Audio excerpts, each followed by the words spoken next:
से आपको कुछ जरूर क्वेश्चन आपको कराने वाला हूँ जो आपके एग्ज़ाम के लिए बहुत ज़रूरी है और आपके एग्ज़ाम में इनमें से बहुत से क्वेश्चन आपके आते ही आते हैं। चैप्टर नाम हमारा बनता है सुखी राजकुमार। शायद आपने पहले कभी पढ़ी हो कहानी हैप्पी प्रिंस, तो वही कहानी हमारी के लिए काफ़ी हद तक वही है हमारे यहाँ पर सुखी राजकुमार। तो यहाँ देखा जाए मैं आपको सबसे पहले जो कहानी क्या है मैं आपको वो पहले समझाऊँगा। उसके बाद में क्वेश्चन आंसर क्या बनते हैं उसके बारे में आपको बाद में समझाऊँगा। क्योंकि अगर एक बार हम कहानी अच्छे से पढ़ लेते हैं, समझ लेते हैं, उसके बाद हमें क्वेश्चन से जब करते हैं तो उनको करने में हमारी बहुत आसानी होगी। साथ में देखा जाए अगर सवाल अगर बदल के भी आते हैं या कुछ और भी आते हैं तो भी हम कहानी सुनने के बाद उसको अपने तरफ से बना के कर सकते हैं। तो चलिए सबसे पहले मैं आपको मेरे चैप्टर 13 से सुखी राजकुमार कहानी से मैं आपको जो कहानी है बनती है थोड़ा उसको अपने शब्दों में थोड़ा समझा देता हूँ। तो देखा जाए आपको बस थोड़ा सा क्या करना है, ध्यान लगा के आपको समझना है, सुनना है। उसके बाद फिर हम क्वेश्चन से करते हैं। तो चलिए सबसे पहले मैं आपको कहानी को मैं आपको थोड़ा समझाता हूँ। कहानी है क्या यहाँ पर। नगर के उत्तर में सुखी राजकुमार की प्रतिमा लगा दी थी। मूर्ति पर हल्की सोने की पतरी मड़ी थी। आंखों की जगह दो चमकदार नीलम जड़े थे और तलवार की मुठ पर एक बड़ा सा लाल जड़ा था। लोग उसकी प्रशंसा करते थे। एक बार दिन भर की थकी हुई गोरैया उस मूर्ति के पास आ गई। वह वहां सोने ही जा रही थी कि पानी की एक बड़ी सी बूंद टप से उसके ऊपर गिरी। उसे हैरानी हुई। अभी उसकी हैरानी खत्म ही नहीं हुई थी कि दूसरी बूंद गिरी। गोरे ने कहा, अगर मूर्ति पानी की बूंदें नहीं रो सकती तो यह सोने का क्या फायदा। वह पंख खोलकर उड़ने वाली थी।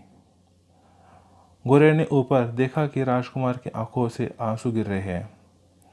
गोरे ने पूछा कि तुम कौन हो। राजकुमार ने उत्तर दिया कि मैं सुखी राजकुमार हूँ। जब मैं जीवित था तब मेरे सीने में आदमी का दिल धड़कता था। तब मेरा आंसू से कोई भी वास्ता नहीं था। मैं आनंद के साथ महल में रहता था। मेरे चारों ओर इतना सौंदर्य था कि मुझे बाहर देखने की आवश्यकता ही कभी नहीं पड़ी।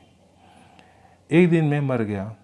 आज मरने पर मुझे इतना ऊंचा टांग दिया है कि मैं संसार की कुरूपता और दुख दर्द देख सकता हूँ। मूर्ति अपनी बात कह रही थी कि एक गंदी सी गली में एक टूटा फूटा मकान है। उसमें एक दुबली पतली स्त्री बैठी है। एक कोने में उसका बीमार बच्चा है। गोरेन से पूछती है कि क्या तुम मेरी तलवार की मुठ में लगे लाल को निकालकर उसे देकर आ सकती हो। मेरे पैर तो इस खंबे से जड़े हैं, मैं चल नहीं सकता। गोरे ने कहा, दक्षिण देश के लोग मेरी प्रतीक्षा कर रहे होंगे। मूर्ति ने कहा कि गोरिया, तुम आज मेरा यह काम कर दो। वह बच्चा भूखा प्यासा है। इस पर गोरे ने कहा कि मैं बच्चों से बिल्कुल प्यार नहीं करती। पिछले बसंत में बच्चे मुझे ढेले मारा करते थे। यद्यपि मुझे चोट नहीं लगी पर इससे मेरा अपमान हुआ।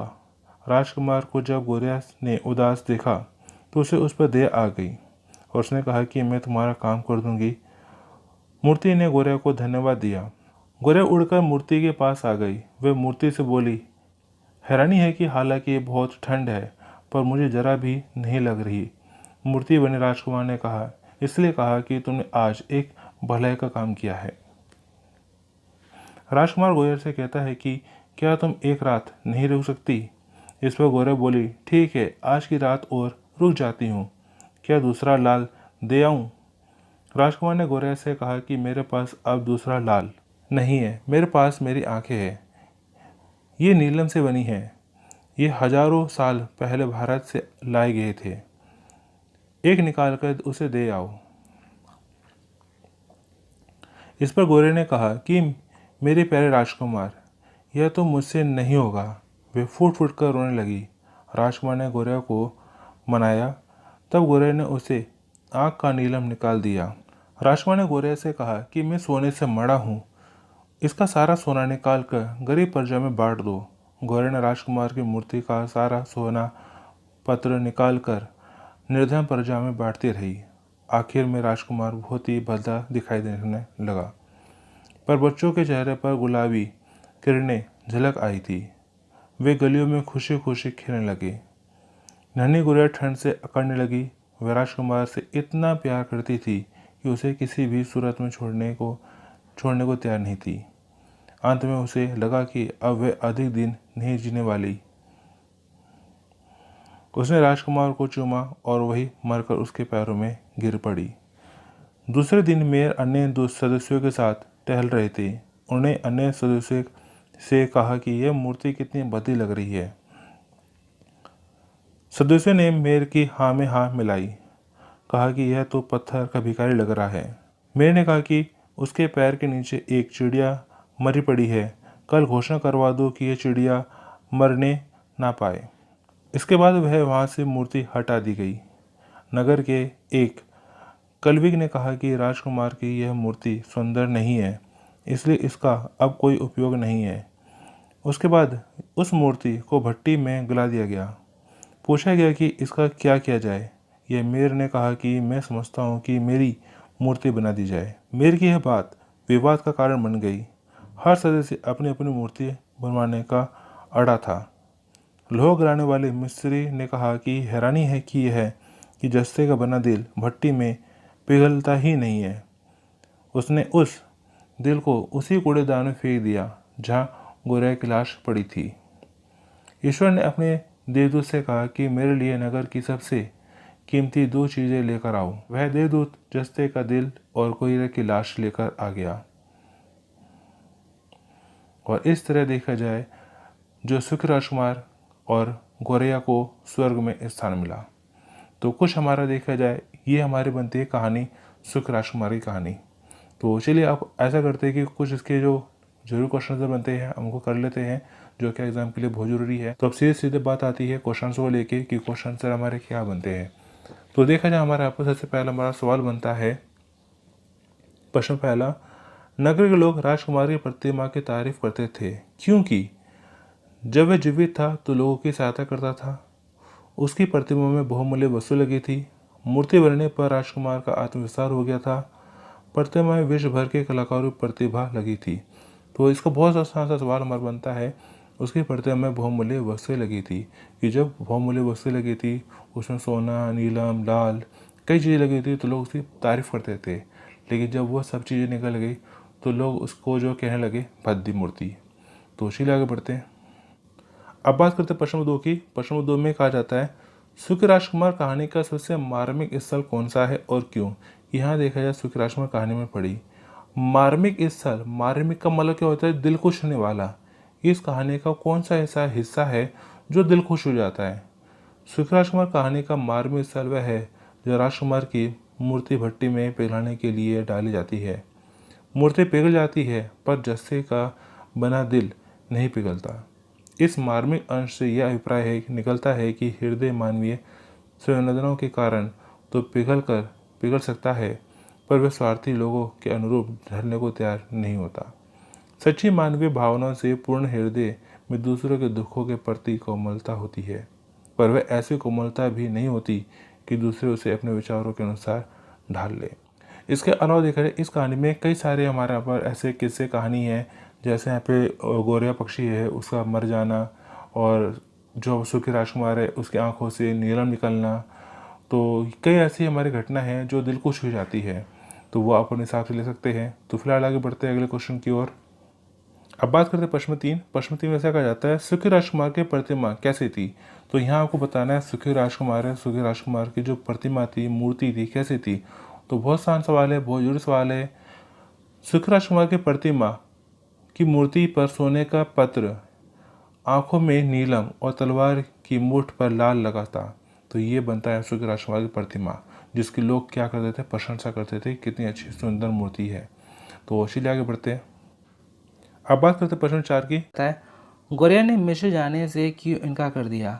कि यहाँ देखा जाए गोरैया है तो गोरैया जो है कहाँ जा रही थी, मिस्र जा रही थी, उसके साथी लोग वगैरह मिस्र जा रहे थे। क्योंकि ठंड आने पर क्या होता है कि अपना पक्षी जो है अपना क्या करते हैं, प्रवास करते हैं। तो गोरैया ने क्या करा, यहाँ पर मिस्र जाने से मना कर दिया। उसे पता था कि ठंड आएगी, ठंड में वो अपना जो है जिंदा नहीं रह पाएगी, वो मर जाएगी। लेकिन फिर भी उसने जो है यहाँ पर मिस्र जाने से इनकार कर दिया। क्यों। गोरैया ने देखा कि राजकुमार अंधा हो गया है, इसलिए उसकी मदद के लिए उसने मिस्र जाने से इनकार कर दिया। तो सर मतलब उसे जो यहाँ पर राजकुमार से काफ़ी लगाव हो गया था, इसलिए उसे छोड़ के वो नहीं जाना चाहती थी। इसलिए उसने मिस्र जाने से इनकार कर दिया। तो चलिए आगे बढ़ते हैं। अब बात करते हैं प्रश्न 5 की। प्रश्न 5 में ऐसा कहा जाता है, गौरैया से सूखे राजकुमार ने निर्धनों को क्या बांटने के लिए कहा। तो यहाँ पे राजकुमार ने गौरैया से क्या कहा कि क्या बांटो। सूखे राजकुमार ने गौरैया से कहा कि मैं सोने से मड़ा हूँ, कि मैं पूरा जो सोने से जड़ा हुआ हूँ, मेरा स्वर्ण पत्र निकाल कर घर में बांट दो। बाकी मेरे में जो अपना जो नीलम लगे है, अपना लाल लगा है, या कई तरह के जो आभूषण लगे हैं, उन सबको निकाल के गरीब निर्धन जनता में बांट दो। तो वैसे आगे बढ़ते हैं। अब बात करते हैं प्रश्न 6 की। प्रश्न 6 में ऐसा कहा जाता है, सुख राजकुमार की मूर्ति किसने और क्यों हटवा दी। तो जरूर सवाल है, सुख राजकुमार की प्रतिमा के पैर पर चिड़िया ना मरने पाए, इसलिए उसे अगले रोज वहाँ से हटवा दी। किसने हटवा दी? वहाँ के मेयर ने। तो चलिए आगे बढ़ते हैं। प्रश्न 7। प्रश्न 7 में ऐसा कहा जाता है, लोहा गलाने वाले मिस्त्री को क्या हैरानी हो रही थी।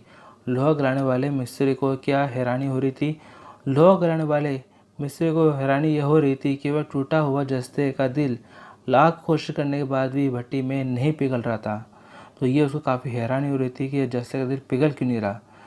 तो यहाँ देखा जाए, जितने भी आपको मैं क्वेश्चन करा रहा हूँ, आने वाली जितनी भी मैं वीडियो में कराऊंगा, और जो करा चुका हूँ मैं आपको पहले वाली वीडियो में बहुत से क्वेश्चन करा चुका हूँ। और देखा जाए क्या है कि जो भी क्वेश्चन है सारे जरूरी सवाल है, और जितने भी जरूरी सवाल है आपको सारे करने हैं। लेकिन एक चीज़ का आपको ध्यान रखना है कि जो भी क्वेश्चन है, जरूरी नहीं है कि डिट्टो सेम वैसी है जैसे मैं आपको समझा रहा हूँ। ये सवाल आपके बदल सकते हैं, डायरेक्टली इनडायरेक्टली चेंज हो सकते हैं, लेकिन आंसर लगभग आपका वही रहता है। इसलिए ज़रूरत है आपको अच्छे सवाल को समझने की, सवाल क्या पूछ रहा है। तो अगर आपको उस सवाल का अच्छे समझ आ जाता है तो आप उसका आंसर कर सकते हो। इसलिए ज़रूरी है आपको फोकस करना है सवाल को समझने के ऊपर। तो इसलिए आगे बढ़ते हैं। प्रश्न 8 में आपसे कहा जाता है, देवदूत से ईश्वर ने क्या मंगवाया और देवदूत ने क्या ला कर दिया। ईश्वर ने देवदूत से नगर की दो मूल्यवान वस्तुएं चीज़ें लाने को कहा, और देवदूत ने राजकुमार का जस्ते का दिल और गौरैया की लाश ला कर दी, और जिन्हें स्वर्ग में स्थान मिला। तो चलिए आगे बढ़ते हैं। अब बात करते हैं प्रश्न 9 की। प्रश्न 9 में आपसे कहा जाता है, पहले सुख राजकुमार की मूर्ति की लोग क्यों सराहना करते थे, क्यों तारीफ करते थे लोग सुख राजकुमार की। पहले करते थे, बाद में नहीं करते थे। तो पहले लोग जो सुख राजकुमार की मूर्ति की तारीफ करते थे, क्यों करते थे? नगर के चौराहे पर स्थापित मूर्ति सोने की मड़ी थी, उसकी आंखों में नीलम था और तलवार की मूठ पर जवाहरात थे, इसलिए लोग उसकी सराहना करते थे कि कितनी अच्छी मूर्ति है। तो चलिए आगे बढ़ते हैं।